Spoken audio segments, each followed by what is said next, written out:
Chirmiri Nagpur halt rail line के विस्तारीकरण परियोजना हेतु पिछले 1 वर्ष से घंटानाद सत्याग्रह का छत्तीसगढ़ के मुखिया को घंटानाद के द्वारा अपनी बात पहुंचाने की कोशिश कर रहा हूं, क्योंकि इस प्रोजेक्ट को जल्द से जल्द चालू करने के लिए केंद्र सरकार ने अपने हिस्से का 50% फंड पहले ही रिलीज कर दिया है।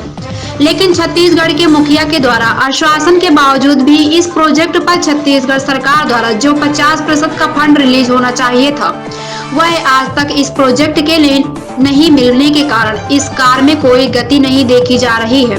जबकि आज मनेन्द्रगढ़ चिरमिरी भरतपुर को नया जिला बनाने के बाद क्षेत्र में विकास की और संभावना बढ़ गई है। ऐसे में इस प्रोजेक्ट का जल्द चालू होना सरगुजा संभाग की जनता के लिए काफी लाभदायक साबित होगा। इस संबंध में हमने विजय प्रकाश पटेल से घंटानंद सत्याग्रह जो प्रत्येक दिन हजारी होटल मनेन्द्रगढ़ के तिराहे के पास रोजाना 5 बजे घंटा बाजार का छत्तीसगढ़ के मुखिया को अपनी बात पहुंचाने के लिए नए अंदाज से अपनी बात उनके तक पहुंचाने की पहल करते आ रहे हैं।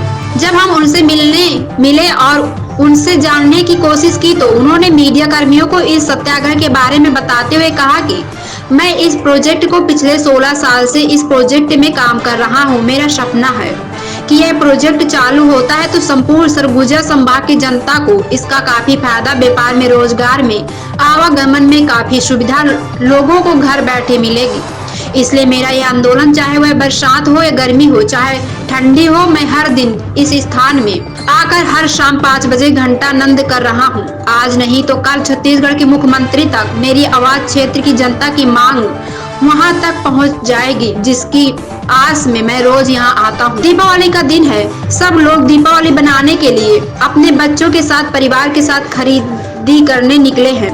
लेकिन मेरा ये आंदोलन कल भी था, आज भी है और कल भी रहेगा। क्षेत्र की जनता की भावना का सवाल है, जिसका बीड़ा मैंने उठाया उसे पूरा करने का आंदोलन जारी रहेगा। आपका नाम? मैं Vijay Prakash Patel, advocate, railway division Bilaspur में DRCC का मेंबर रहा हूँ। आज ये आंदोलन आप जो घंटानाद कर रहे हैं, आज इसका कितना दिन हो गया है?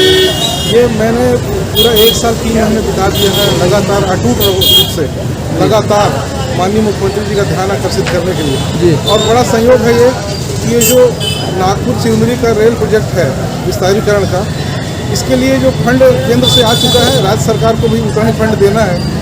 और बहुत ही संयोग है कि आज के ही दिन जब माननीय मुख्यमंत्री जी का मनेन्द्रगढ़ आगमन हुआ था, तो झगराखांड रेस्ट हाउस में उन्होंने सार्वजनिक तौर पर प्रेस कॉन्फ्रेंस में इस बात की घोषणा की थी कि मैं बहुत जल्दी ही आजकल में यह फंड रिलीज करने जा रहा हूँ। क्या वजह है कि आज तक ये फंड रिलीज नहीं हुआ प्रदेश सरकार द्वारा? प्रदेश सरकार पर तो पूरा यकीन है, विश्वास है जी। वो पूरे प्रदेश में विकास की गंगा बहा रहे हैं जी। और निश्चित रूप से उन्होंने कभी इनकार नहीं किया जी। वो फंड रिलीज करना चाहते हैं। आजकल टल रहा है और मैं मुख्यमंत्री जी से ये निवेदन करना चाहूँगा कि देखिए, अविश्वास बढ़ रहा है, लागत भी बढ़ रही है। अगर करना है तो काल करे तो आज करे सो अब, और कितनी देर करेंगे? अब तो आपका क्षेत्र जिला बन गया है, अब क्या लगता है, क्या ये आपकी मांग पूरी हो जाएगी? ये तो निश्चित रूप से तयशुदा है जी।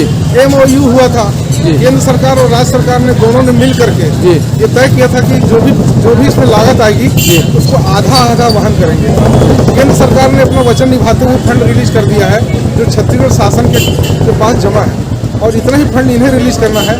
मैं प्रतिदिन आज 25 अगस्त 2020 से ये घंटानाद सत्याग्रह उन्हें याद दिलाने के लिए, उनको स्मरण कराने के लिए, ध्यान आकर्षित करने के लिए चलाए हुए हूँ।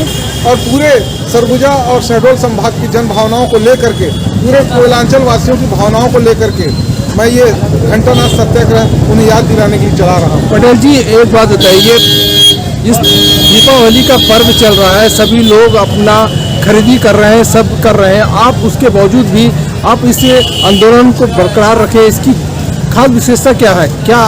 क्या लगता है आपको? केवल इसलिए कि मुख्यमंत्री जी का ध्यान आकर्षित करने में कोई चूक ना हो। जी। मैंने पूरे साल भर जी, 3 महीने बीत चुके हैं जी, और मैंने लॉकडाउन में भी बहुत मुश्किलों का सामना करके, जब मुझे रोका जाता था, मैं लगातार यहाँ पे आता रहा। सारे जितने भी मौसम बीते, गर्मी बीती, गर्मी का सामना किया, बरसात का मैंने 2 बार सामना किया, ठंडी कड़कती ठंड जो फिर आ गई है, और उस ठंड में भी मैं लगातार आज 30 किलोमीटर की यात्रा करके रोज आता हूँ।